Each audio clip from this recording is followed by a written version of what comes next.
E ela é muito usada, inclusive, pelos birôs de crédito, certo? Depois, em 2018, começou a LL, as LLMs, tá certo? Que facilitou e agilizou esse contato do mundo digital com o mundo físico. E eu não coloquei no quadrinho aí, mas o próximo passo vai ser o uso dela nos robôs. Tá? Seria o próximo passo, daqui uns 5, 10 anos, a gente vai estar vendo ele saindo do digital e já começando a influenciar fisicamente, né, as atividades humanas. O que eu também quero compartilhar com vocês aqui é que cada setor tem um uso específico. Né? Por exemplo, na saúde, é muito usado para documentação inteligente, tá certo? Já pega os prontuários, já faz uma pré-seleção das informações. O uso em medicamentos se acelerou, tá certo? A gente sabe que para poder homologar um novo remédio demora de 10 a 15 anos, então isso aí deu uma acelerada, e também para fazer um tratamento personalizado. E, ultimamente, acabei de receber informação dos contatos que eu tenho ali no Oriente Médio, já está sendo usado nos hospitais em Israel, em que todo e qualquer diagnóstico é feito, um pré-diagnóstico é feito com inteligência artificial, o médico revisa, depois de revisar, ele coloca esses dados outra vez, né, no banco de dados, e a precisão dos diagnósticos aumentou 85%. Só para dar mostrar, né, desse impacto. Na área financeira tem sido muito usado, né, na interface com o cliente, muito usado na parte de detecção de fraudes, né, a partir do momento que ela agiliza de um lado, né, ela também pode causar impacto negativo na parte de cyber, tá? E análise de documentação automatizada, principalmente para uso de, de compliance, tá? Na indústria, a gente já materializa um pouquinho mais, né, no mundo físico, tá certo? Aí, de manutenção preditiva, designs de novos produtos e gestão de suprimentos e estoque. Tá? Tem sido muito usado. E a logística tem sido um desafio bastante grande nesse setor. Tá? As telecomunicações, né? A otimização do uso de redes, muito atendimento a cliente, tá certo? E também no desenvolvimento eles têm sido usados para geração de códigos. Tá?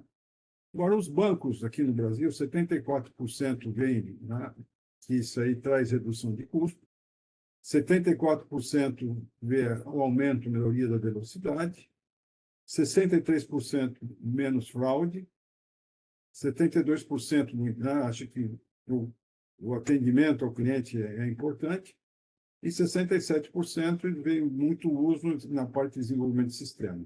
Bom, os birôs de crédito, o que eles usam? Gestão de dados, codificação e modelagem estatística. Vamos para o próximo. Bom, aqui só para fazer um panorama, né, como o Humberto colocou, a NBC tem uma presença, né, uma boa presença internacional. O que, que a gente tem disso? O uso de crédito globalmente, né?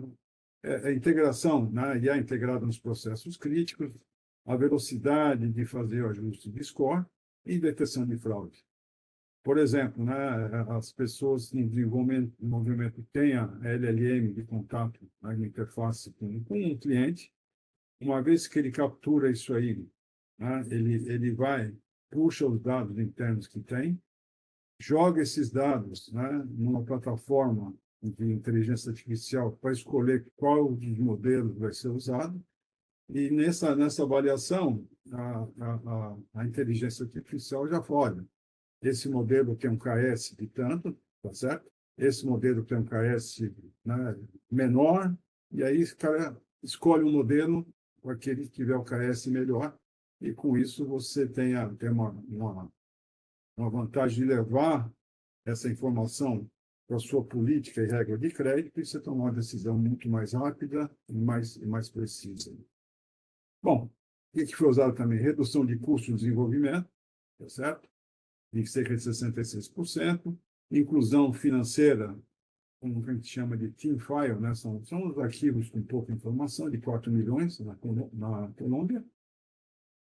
Bom, também tem sido usado também Pix e Open Finance e a prevenção de fraude, né? No mundo, né, já começamos aí, né, as aplicações nos setores anteriores, a parceria público-privada devido à inteligência artificial e cibersegurança, tá? E no Brasil, essa preocupação de IA no cyber, ela está materializada através da Aliança Nacional de Combate a Fraudes, em que a NBC faz parte.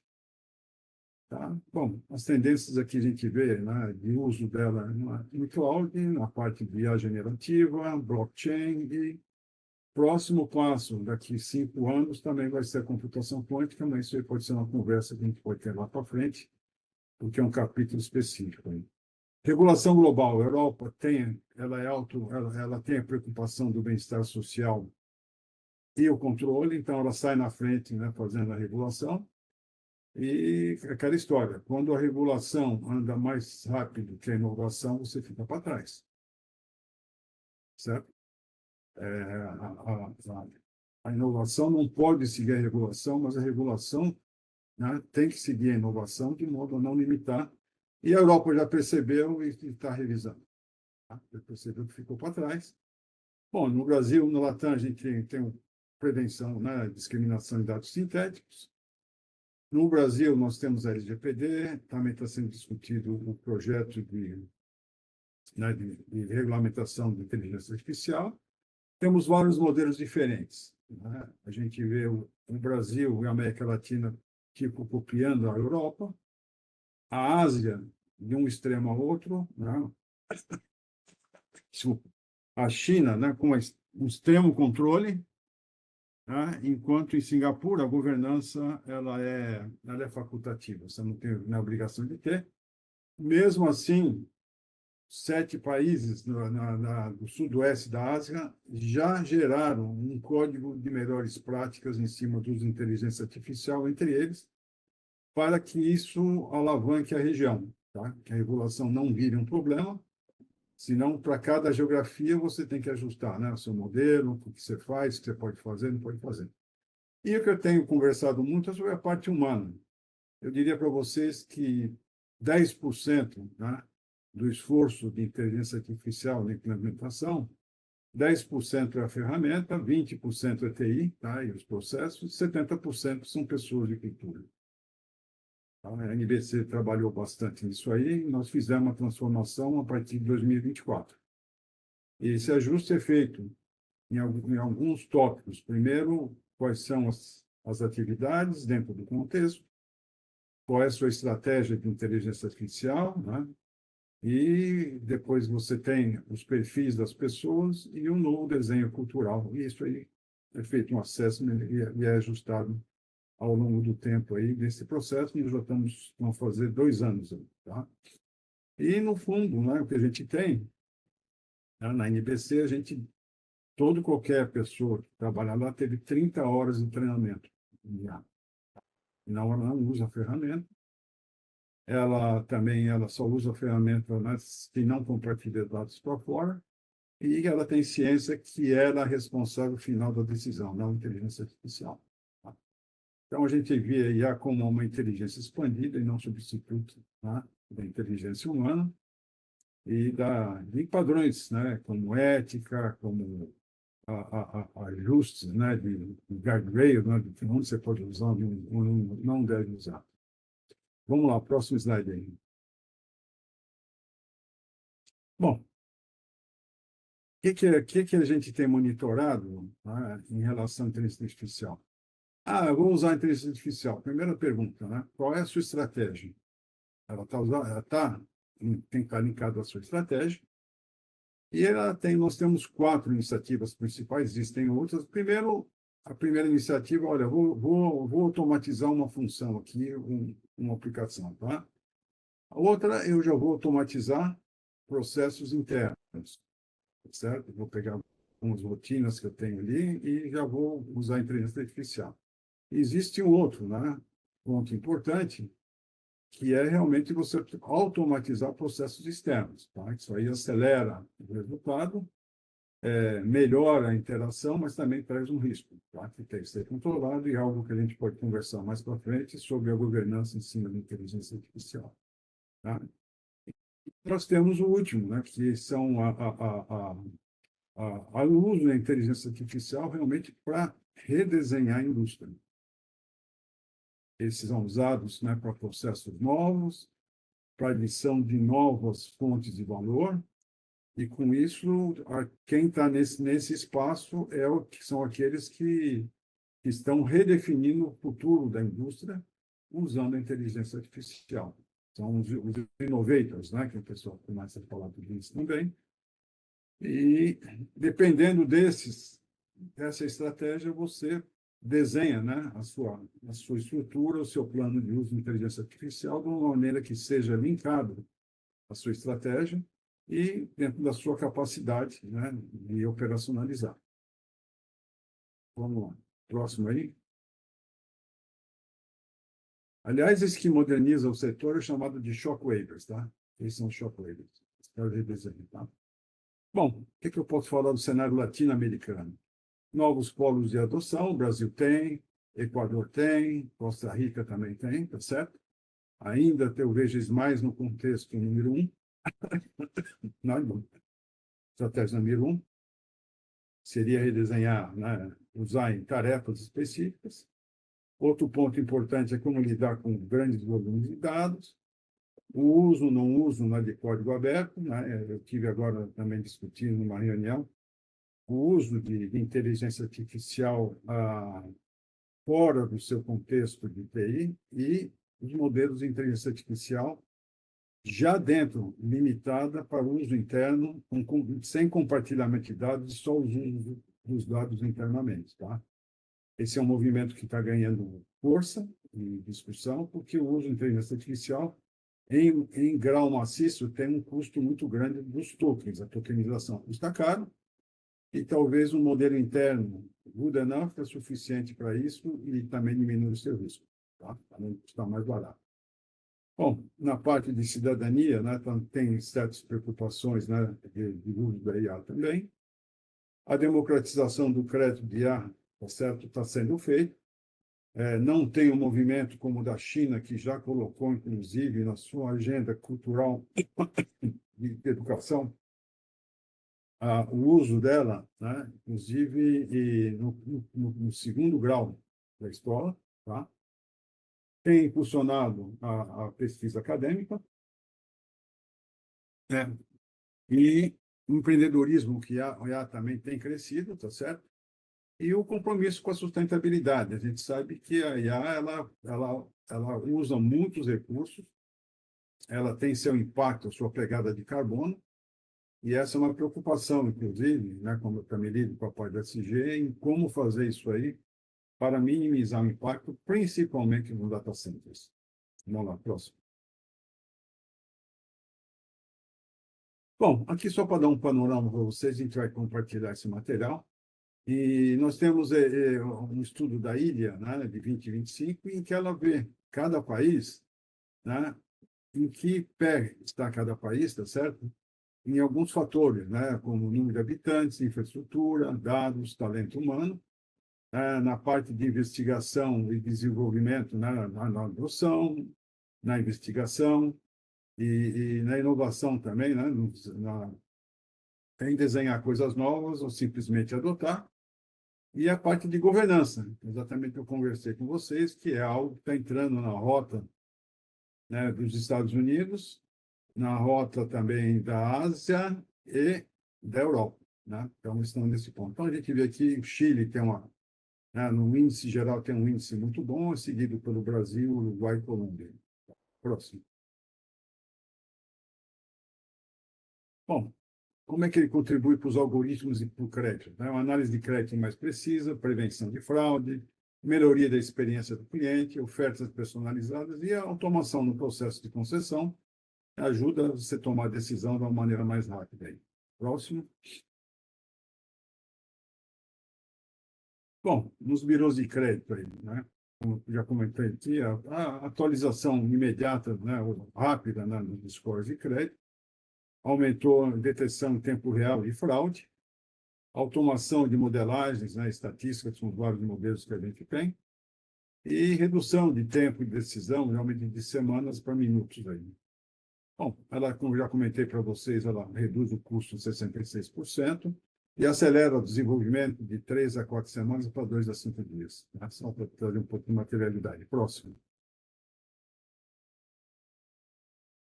Bom, só que para repassar aqui, né, a gente vê redução de perdas, né, de 20%, né, na parte de aumento de inadimplência, por parte de recuperação, e a parte de detecção de fraude e aplicação geral, que eu já comentei anteriormente, mas um ponto importante. Com o uso de IA, a gente consegue uma melhor predição de 5 a 8 pontos de KS. Tá? Isso já foi feito estudo, então a modelagem fica mais precisa aí. Próximo. Bom, aqui já falamos de 70, 20 e 10, tá certo? Próximo slide. Bom, o que a gente vê, a inteligência, né, artificial, a gente tem a definição aqui no setor que ela simplesmente uma expansão da sua cognição. Ela não substitui realmente as pessoas. Existe esse mito que vão perder emprego. No ano passado, só 3% de troca de funcionários se deu por causa da IA. É um mito. Existe esse mito, inclusive, no tempo da internet, que se mandam várias pessoas embora, ia resolver tudo, e a gente sabe que isso não é verdade. Isso aí está muito ligado a um processo que a gente chama de síndrome de Amara. O que é o síndrome de Amara? Síndrome de Amara é quando a gente tem uma nova tecnologia, a gente superestima o impacto no curto prazo e subestima o impacto a médio e longo prazo. Então, isso é normal. A IA tem três dimensões, os três A. Primeiro, ela apavora, segundo, ela apaixona e o terceiro, ela só aproxima. Tá? E é o problema de cometer que vocês também não gostam com ética, tá certo? E como ferramenta. Próximo. A melhor definição chama-se Copilot, tá? Aqui alguns desafios de governança de IA, tá? A gente tem algumas lacunas de maturidade operacional, a fragmentação regulatória. Por exemplo, a Cofaz opera em várias geografias. Como é que ela faz isso? Depois de fazer a governança, né? A escalada de risco dos algoritmos, tá certo? E o fator humano, o impacto ambiental oculto, que a gente já comentou também, tá? E com isso aí, a gente, né, na governança já começa a se trazer essas novas dimensões aí. Próximo. Bom, minha palavra final aqui para vocês é o seguinte, né? Primeiro, a inteligência artificial, ela é estatística, mas determinística. O outro ponto também, né? A gente já abriu a tampa da garrafa e o gênio já saiu, mas e nós perdemos a rolha. Então, nós vamos ter que conviver com ela, né? E levar ela dentro das nossas dentro da maturidade do uso para que ela realmente traga um impacto positivo, não só nos negócios, mas também na sociedade como um todo. Ok? Humberto, da minha parte é Maravilha. isso aí. Beleza, Elias. Obrigado pelo conteúdo. É muito interessante tudo que você trouxe. Agora eu vou passar a palavra para o Leonardo, para ele contar um pouco da perspectiva dele, como que está sendo essa jornada de inteligência artificial. Léo, por favor. Bom dia, pessoal. Me ouvem bem? Sim, senhor. Graças. Legal. Obrigado aí a Carol Zamúdio, a Aline e Humberto pela articulação do evento e pela parceria aqui do Elias, muito bem apresentado o tema de IA. Então, vou tentar complementar aqui esse tema de inteligência artificial dentro do contexto de análise de risco e mais enfocado em crédito aqui, né, no tema de crédito, dentro de curto, médio e longo prazo. Então, eu vou começar falando do tema de risco em si, né, que é um tema especificamente que a gente fala de incerteza, né? A ideia é diminuir ao máximo a incerteza quando a gente quer analisar um risco. E isso, teoricamente, e na prática é impossível, né? Não há inteligência artificial que vai resolver a incerteza que a gente tem em cima de um risco. O que a gente pode oferecer é trazer um grau de confiabilidade cada vez maior em cima da tomada de decisão. Então, eu entro com o tema da inteligência artificial aqui para ganhar confiabilidade na tomada de decisão, na análise de risco. E se a gente analisa, né, essa perspectiva da evolução da IA, eu enfoco mais ainda em cima da inteligência artificial generativa, né, que é o que a gente tem falado mais ultimamente. O Elias falou lá dos anos 90, já tinha entrado os algoritmos de inteligência artificial, mais voltados para matemática e estatística, que são os de machine learning, né? Agora a gente fala de LLM. E qual que é o diferencial aqui? Por que está todo mundo falando de inteligência artificial nesse momento? Que foi em 2018 ali, quando teve o advento da LLM. Porque a LLM traz uma capacidade de semântica e sintaxe muito forte em si, né? Embutida muito forte. E isso facilita a interação com o ser humano, né? E então acabou democratizando o uso da inteligência artificial em todos os aspectos. E enfocando aqui no tema de crédito, eu vou ver como é que a gente está, vou explorar com vocês como é que isso está sendo usado de uma forma muito útil, né? Muito benéfica para a análise de riscos. Então, se a gente pensar nesse curto, médio e longo prazo, né? Aí nos próximos 5 anos, como é que você analisa a sua função hoje?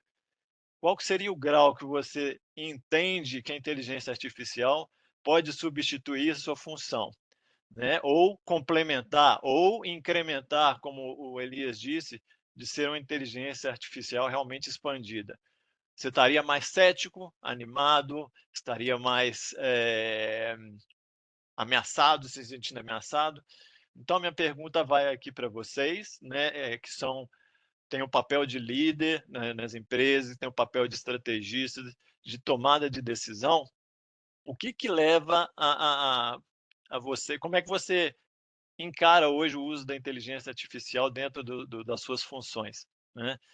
Então vamos abordar isso tempo a tempo, né? Começando pelo curto prazo, mas eu vou falar aqui então como é que se dá essa evolução, né? Nada acontece de uma hora para outra, né? Ninguém está usando inteligência artificial para tudo agora. Usa para algumas atividades, mas as transformações vão ocorrendo de forma sutil, né? A não ser casos que a gente tenha uma catástrofe, como foi da pandemia, que a gente é forçosamente levado a mudar alguns tipos de comportamento, né? A introdução da IA aqui está acontecendo de uma forma sutil e intensa, né? Mas os primeiros passos, o que acontece? Ela vai substituir as tarefas mais repetitivas. Então, quando a gente pergunta ali no início, qual o grau que você sente aqui de confiança com a IA? Mais ameaça ou mais ânimo, né?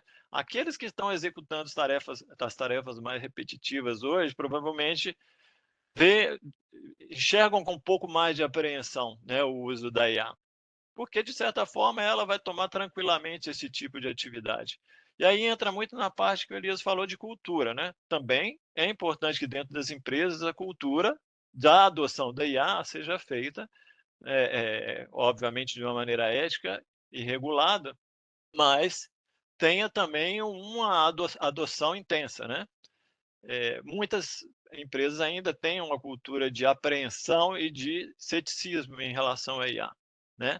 Mas aí eu vou falar um pouquinho mais adiante como é que vai ficar esse jogo, né? Me parece como é que vai ficar esse jogo do business em si, né? Do mundo do corporativo com o advento da IA. Então, assim, o primeiro passo é aquelas tarefas que são automatizáveis, certamente vão sair do lado humano, né? E obviamente vai para o uso da IA. Então sobra para nós, nesse contexto de começo do uso intenso da IA, a questão de saber a definição de prioridades do que a gente pode fazer, né? Então vamos analisar aqui no contexto da Cofaz como é que a gente está trazendo esse contexto, né, de IA generativa e também dos algoritmos que já existiam, para a gente alavancar o negócio e trazer uma análise de risco mais apurada, né? A gente aqui na Coface, eu sou responsável pela estratégia de dados da América Latina, então aqui a gente está falando de basicamente 6 países principais, que Brasil, Colômbia, Chile, Argentina, Equador e Peru, onde a gente tem um cenário de dados completamente fragmentado, né? A natureza do dado aqui dentro da América Latina é totalmente diferente de um país para outro, né? As regulações são diferentes e a forma que a gente vai capturar esse dado é totalmente aleatória, né? Por isso a gente criou aqui dentro da Ecoface uma estrutura de hub de dados, que basicamente ele vai apontar para todas as informações que vêm de fora, para a gente tentar normalizar toda essa informação, estandarizar e apresentar num formato plausível e homogêneo para todos os lugares que a gente tem. E não é de se surpreender que os relatórios da Coface hoje são apresentados de uma forma totalmente homogênea por todos os outros países, né? Não só aqui na região da Latinoamérica, mas Europa, Ásia, Pacífico e Norte América também. A gente vê a informação da análise de uma forma única, né? O mecanismo também de leitura do score e o grau de inadimplência também são homogêneos. Esse é um grande diferencial que a gente tem.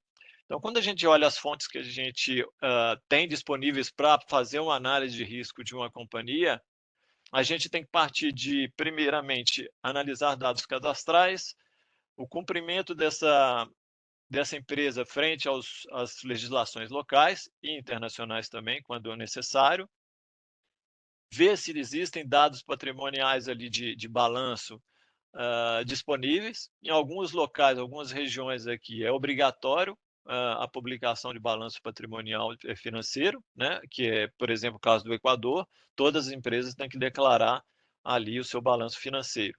Então, ali já é muito útil você ter essa informação, que você consegue fazer uma análise financeira muito mais apurada. Já aqui no Brasil, a gente tem um cenário das grandes empresas geralmente terem disponíveis esse tipo de informação, e a gente começa a fazer também uso de dados alternativos para complementar todo o outro cenário de empresas que não publicam balanço, né? A gente sabe que aqui no Brasil, por exemplo, a gente convive com uma grande maioria de médias e pequenas empresas. É o grande volume de corporações aqui dentro do país, né? Então, como é que você vai encontrar balanço de uma empresa micro, um pequeno empreendedor, ou a média, mesmo uma média empresa, né? Você vai para outras formas de análise. Então, hoje a gente tem também incorporados aqui no Brasil como alternativa os dados de pontualidade, são os dados do cadastro positivo, e também dados transacionais financeiros, né? Que dizem ali como é que está o movimento de entrada e saída de pagamentos e recebimentos de uma empresa, e aí, obviamente, a gente consegue induzir de alguma forma o nível de cash flow da empresa, né?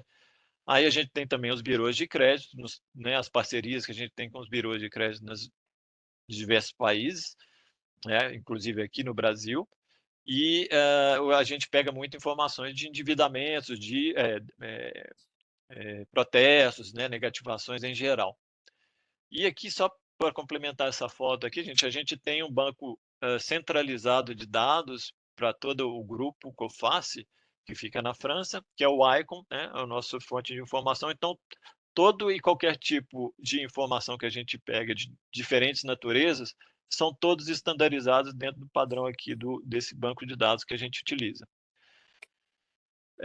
O próximo slide, por gentileza, gente. Aqui a gente faz uma leitura de como esses diferentes tipos de informação estão disponíveis nos países que a gente atua aqui, na América Latina, né?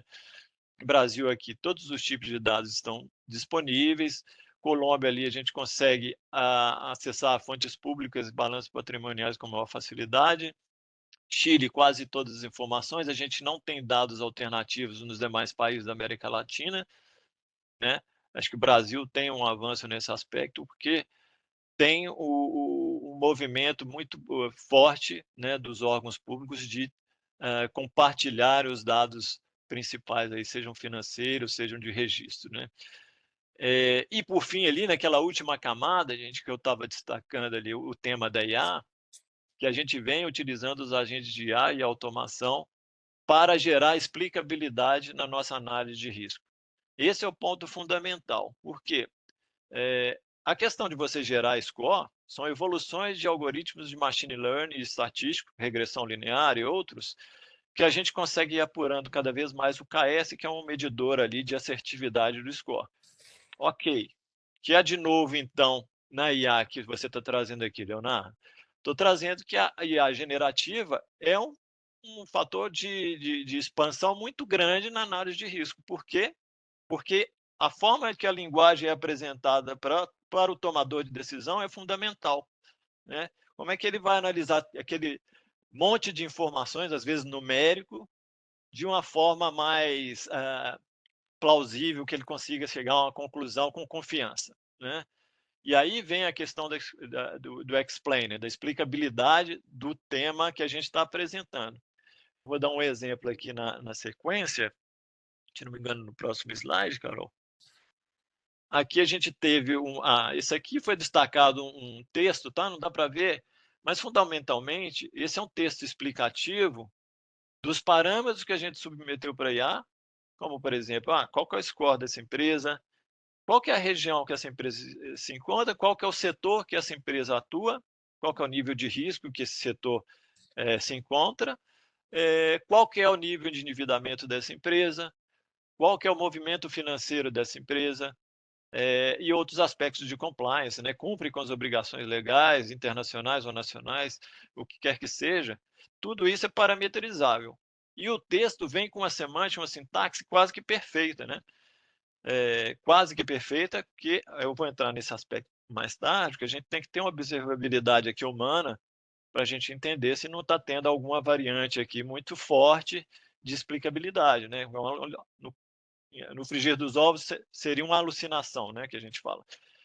Mas veja que um especialista de riscos da Ecofasto, que é o head de riscos da Ecofasto, na verdade, o Rui Lino, ele viu um report, que ele era da área de seguros, né? Esse é um report aqui de Business Information. Ele viu essa informação e perguntou quem foi que elaborou isso aqui. Cara, tá muito bom, tá muito bem escrito, muito bem conciso, de acordo com as informações do relatório como um todo. E no nosso colega aqui, Humberto, respondeu, isso aqui é IA. Então, assim, corre-se, né? Só um pouquinho antes aí, gente. Corre-se aqui o risco, né? Pode voltar um slide, por gentileza, gente? Por favor. Corre-se o risco aqui da gente falar muito de IA como um receio, né? Como é que isso pode? Que tipo de informação pode estar gerando aqui que pode surpreender o meu cliente, por exemplo, né? Não. Se você tiver uma governança adequada, a gente pode fazer realmente uma análise bem fundamentada. E aqui é bem isso, né? Você não sabe se é um analista especialista que redigiu o texto ou foi IA. Na verdade, você está sabendo hoje que é mais IA pela precisão que o texto é gerado, né? A gente vê um texto muito bem gerado, geralmente a gente confia mais que é um IA do que um humano.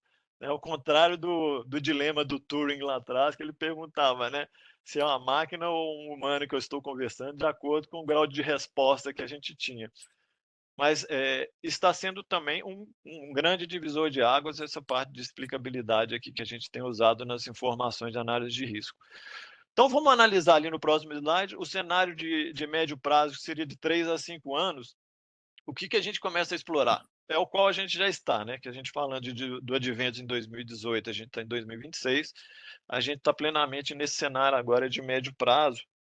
E aí eu vejo com muita clareza, assim, da minha parte, pelo menos dentro do cenário de dados, o uso de uma orquestração IA humano, né? Que é a interação realmente do ser humano com a IA de uma forma coordenada e colaborativa, né? E não com aversão e não com desconfiança, né? Então, aqui é um grau que você começa a explorar a interação dos dois lados, deixando as tarefas mais autômatas para o computador e as de senso crítico maior para o ser humano, né? Então, a gente tem um exemplo aqui no próximo slide, como a gente faz essa abordagem. Talvez não seja muito surpresa para especialistas da área de dados, a utilização de 3 camadas aqui para tratamento da informação. Seria a bronze, a prata e a ouro. Né? A bronze a gente começa absorvendo todo o raw, que a gente fala de raw data, é o dado bruto que a gente pega no mercado, como eu mostrei naquela foto anterior ali.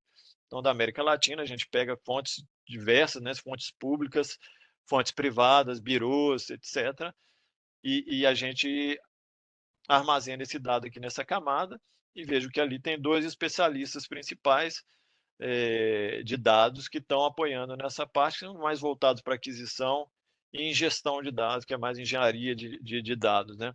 Aí, passando para o próximo nível, que é o prata, a gente utiliza mais só um minutinho, pessoal, deixa eu explicar um pouquinho mais ali.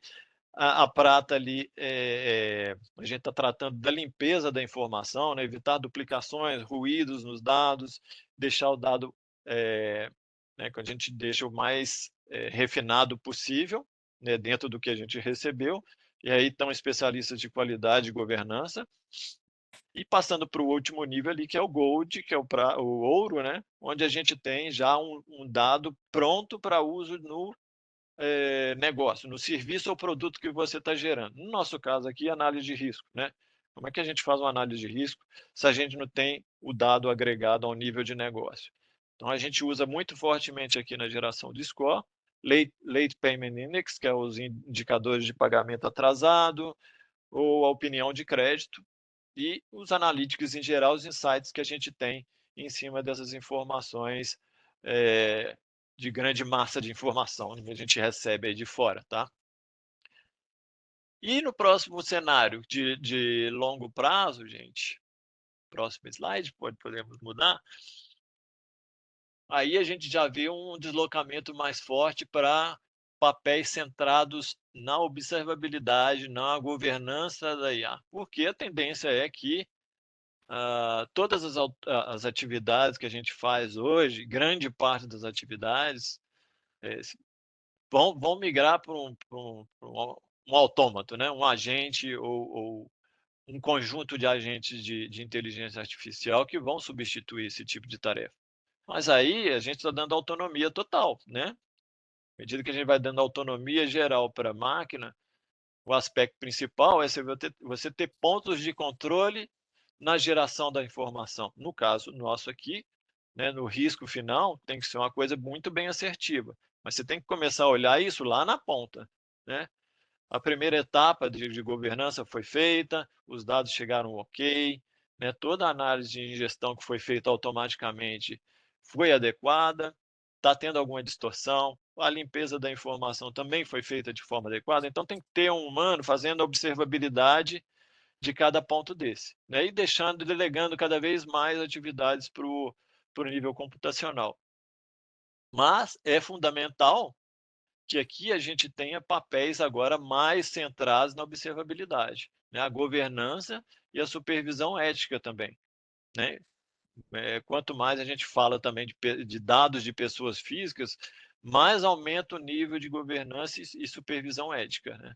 E aí a gente está tratando de pessoas e tem que ter um cuidado muito mais sensível no tratamento da informação. Mas não deixa de ser importante também no nível de análise de dados de empresa, né? E também o aspecto da engenharia de criação de prompts, né? Como é que você está dialogando com a máquina, né? Por mais inteligente que sejam os algoritmos de IA, hoje IA generativa, a interpretação da forma que você entra com o dado ou apresenta perguntas, né? Falando de um chat aberto aqui, é fundamental, né? O nível de detalhamento, a linguagem que você coloca, é fundamental para você estabelecer uma boa conversa com a LLM, né? Você não tem um bom output, ou um output preciso, tanto quanto você queira, se você não especificar bem o que você quer, né? Isso é uma comunicação natural nossa como humanos, né? Cada vez mais que a gente interage com pessoas e se a gente vê os problemas de ruído, foi um problema de o quê? Você não especificar bem o que você quer, né? Dentro de um contexto de corporação, é isso que acontece geralmente. Quais são os maiores problemas que a gente encontra hoje nas corporações? Comunicabilidade, né? Comunicação mal feita, especificação mal feita, endereçamento de temas incorretamente. Então, isso aqui é fundamental, engenharia de prompts, né? Então, uma linguagem assertiva. E aí eu convoco vocês ali no final, né? Mas olhando os próximos passos, no próximo slide, a gente fala por que esse tema de observabilidade de IA vai definir ganhadores e perdedores no mundo dos negócios. Porque, primeiro, se você pensa em desenvolvimento do seu negócio, a não adoção do IA já é uma derrota. Por quê? Porque o grau de eficiência que o negócio alavanca vai muito da produtividade e eficiência que você gera, né, os dados. No nosso caso de análise de risco, você não aplica isso num um grande volume de informação, uma grande massa de dados, e delega muito para humanos fazer. O que você faria em um mês com um dia com IA, você vai demorar mês com a equipe de pessoas, né? Essa é a verdade. Então, só para dar um exemplo grotesco, né, gente? Mas acho que assim, à medida que você não adota a automação, você perde oportunidade de negócio. Que alguém vai lançar na sua frente alguma coisa mais diferenciada, né? Então, um ponto é esse: você tem que adotar. Se não adotar, perde a corrida. E por outro lado, se você adotar, você tem que ter confiança do uso dessa IA dentro do seu contexto corporativo, né? Então, aí a gente fala de gente mesmo voltada, com esse último papel que eu mencionei agora no longo prazo, pessoas especializadas na observabilidade, na governança dos dados ingeridos para IA e extraídos pela IA, né? Aí tem que ter todo um controle de qualidade, né? Transparência, confiabilidade da informação e compliance. Então, se você começa a reservar papéis na sua empresa hoje, no seu negócio, voltados mais para a governança dessa informação, certamente existe um bom caminho aqui de alavancagem do seu negócio, certamente. Agora, por outro lado, como eu falei, se não adotar, certamente é perder a corrida aqui do seu business, né? E aí, gente, mas indo para a nossa conclusão aqui, se puder passar para o próximo slide, por gentileza. Eu faço uma provocação, né, a gente entender qual que é esse contexto que a gente está vivendo hoje de utilização da IA, né? Não só no contexto, aqui no nível corporativo, a gente está embutindo todo esse contexto de chat, né, que as pessoas em comum, em geral, usam no seu uso pessoal, interagem via chat. Tudo isso é incorporado via agentes, via APIs e tudo mais, que a gente vai parametrizando e ganhando velocidade. Mas, como é que a gente está colocando isso dentro das nossas funções hoje, dentro do nosso mundo empresarial, né, mundo de negócios, né? Primeiro, porque isso vai entrar de qualquer maneira, né? Primeiro é entender o seu papel hoje. Como é que está o seu papel? Quais as funções que você está executando nas suas 8 horas diárias ali dentro da sua empresa, né? É uma função que talvez você veja que esteja sendo muito monótona, repetitiva? Ponto de atenção, né? Então, vamos ver quais tipos de diferenciais eu posso oferecer para o meu negócio em termos de conhecimento, em termos de análise crítica, para que eu possa, né, já dar um espaço aqui para uma automação e ganhar eficiência com isso, né? E já a combinação que a gente tem ali do IA com o homem, né? A requalificação, né, é um ponto importante, à medida que, ok, vou abandonar os principais papéis que eu atuo hoje, repetitivos, para dar lugar a uma atividade que realmente está no nível acima em termos de análise crítica, de criatividade e pontos que não são comuns para uma IA fazer, né?